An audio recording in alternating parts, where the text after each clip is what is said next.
everybody, I'm Bree the Plant Lady, checking in with an early August weekly garden tour right here from my gardens in Fuquay-Varina, North Carolina. As you can see behind me, the phlox is in bloom and I've got lots and lots of swallowtail butterflies. Granted, if I step up, you can see where the entire patch is not flowering, and that is because of the deer. But at least they've allowed some of it to bloom so that these wonderful butterflies can gather the nectar. But everything here in the backyard garden's looking great, so let me turn this camera around and give you a close-up view. There's no question, my favorite summertime activity is watching butterflies. And, well, I have fewer this year than in years past, and I'm not exactly sure why, but I am happy to have some. And maybe more will keep coming. It's still pretty early. During the day, you know, there's so many different pollinators that depend on Phlox paniculata, a great native plant. And if only the deer would leave it alone, you can see like fresh nibbles like from last night. I have a really voracious deer population, and oh dear. Speaking of voracious, my riding spiders are eating a lot of swallowtails, as you can see there. So on Friday, I had my favorite homeschool group here, and it was basically like an all-day entomology session. And they were real troopers, but we found a live swallowtail that was caught in a web. A high web. So I climbed up and I released the butterfly, and we were like, oh my gosh, it's safe. It flew off. And y'all know what it did? It flew off and went straight into this web, which that butterfly is about to do. And that spider, she came and she wrapped it up and devoured it in like, honest to God, like 8 seconds. It was like National Geographic. And I know that it's the cycle of life, but here's the thing, you all. I garden for butterflies, not for spiders. I don't get rid of the spiders, don't get me wrong. I think they're really a super important part of the ecosystem. But I don't appreciate how advantageous they are and that they keep eating all my butterflies. So I actually moved one today. I've never done that in my whole life. But I moved one, and mostly because it kept on building a web all the way across this totally underutilized cattle fence arbor. And this is the Airbnb. I don't want paying guests to walk out and get a face full of spider. And especially these orb spiders, they're not like dangerous, but they're big and scary, and they freak people out, especially if they're like on your face. So that's my confession. I don't really like interrupting nature, even though, let's face it, gardening is an interruption of nature. But I try to let all the bugs have their place, but this year I'm getting a little depressed seeing swallowtails caught in spider webs. God forbid a monarch fly into one, I'll completely lose my mind. I saw my first monarch today, and I am not going to let the spiders eat the monarchs. Like, the monarchs already have enough trouble in keeping their populations going. I don't need spiders to be eating them. Hopefully some of you can relate to this insane rant. Well, a few signs that fall is imminent, and this is all day length triggered. I've seen the first flower bud on the Charles Grimaldi Brugmansia, and the Hedychium cornarium, the best scented hedychiums, are also starting to form flower buds. And though I love when they're in bloom, it always makes me sad because I like the lead into summer, not the lead out. I like going into long days, and I get depressed in fall and winter. So when I saw this morning, I was like, oh no, fall is coming.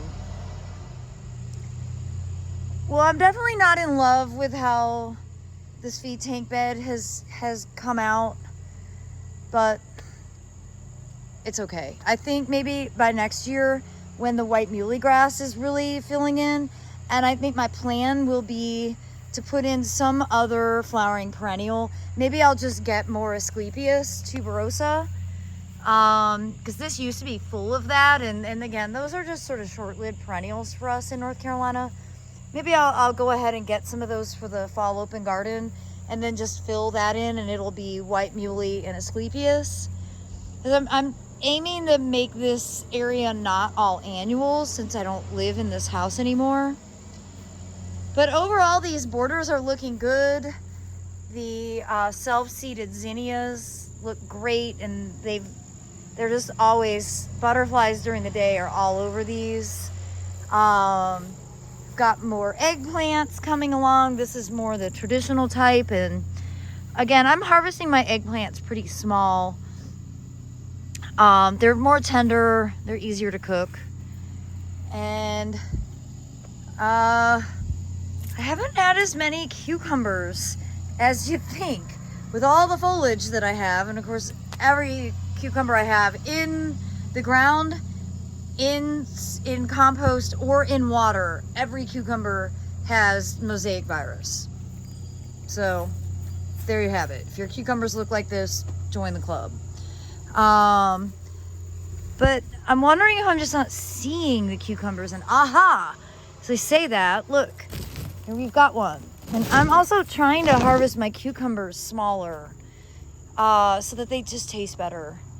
And I'm not planning on doing any canning of pickles, just making refrigerator pickles at this stage, but I planted enough cucumbers that I should be able to make pickles for the year if they would just start fruiting. Well, over here at the fire pit bed, the sassafras are starting to die, which is what they do. And this one's actually pretty small, and it just like died right after we got rain. So my approach to this is just like super simple. I just cut it down. I just don't have a pair of pruners on me right now, or I would do it. The figs, holy smokes, are the figs enormous. And there are some good ripe ones. I'm not doing the best job keeping up with it. I really need Flora here. I've been texting her. I'm like, Flora, I need you in Fuquay to come out and harvest figs. And what's crazy is I've actually had some branches break, like you can see right there. And it's from the weight of all these ripe fruits. So I do need to get pruners.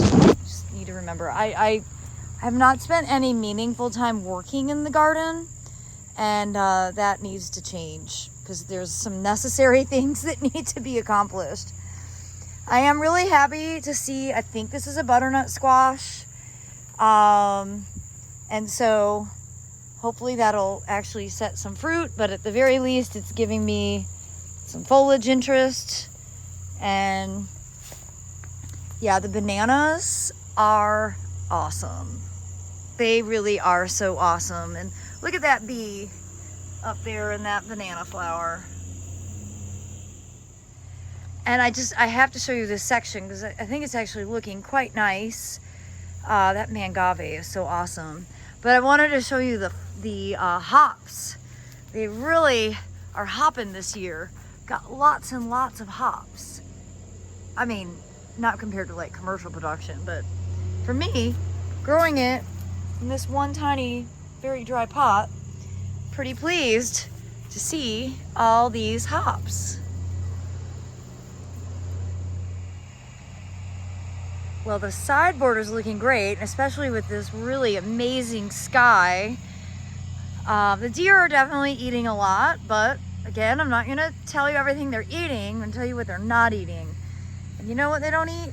They don't eat Edgeworthia. They don't eat gardenias, so plant those. They leave Cryptomeria alone, completely. They are not eating Tithonia. They are eating all the hydrangeas Tithonia adjacent. But they are leaving those things alone.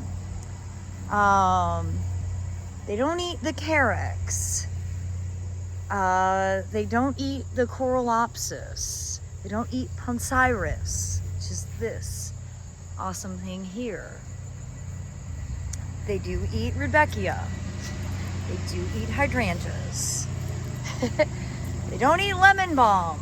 I don't recommend putting lemon balm in your garden because it spreads everywhere, but they don't eat it. And they don't eat irises. They don't eat Pittosporum, that variegated plant there. And they don't eat ginger lilies.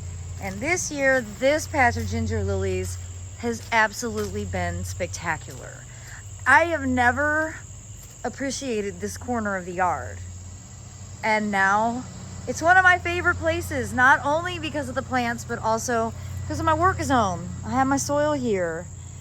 But when I come over here now to do work, this area just brings me so much joy because these Hedychium have just filled in and they look absolutely amazing. I'm also really impressed with how things are filling out in here despite it being so much shade. That'll change soon. And you can see the Prunus mume is dying. Like, I did not jump the gun. Every day it's getting worse and worse. So pretty glad that I went ahead and talked to my arborist about it. Now I don't have to feel guilty at all. I am not killing a healthy plant. And here along the property border fence line, well, I mentioned it last week, but the sorghum is incredible. I'm so excited about it. I think I actually planted this in April before I left for New Zealand. And so, I'm trying to keep track of all this stuff so that I continue to make the garden interesting. And though I often get so much done in late June and early July, there's a real advantage to getting some of the summer stuff started earlier. I've got another round of buckwheat that is blooming right now, which is great. I'm trying to control and not allow the buckwheat just to go buck wild everywhere. And then fingers crossed, these pumpkins really start to take off because this is way too much open mulch space and you know I don't like that. I have a feeling this is a border that I need to do some pretty major renovations on this fall. But for now, I think it's looking okay. It's not the greatest it's ever been by a long stretch, but I am feeling pretty good seeing the growth on these Seminole pumpkins. And I'm just gonna go ahead and direct this one that way. That really by the end of the season, you shouldn't be able to see any ground because these are super vigorous.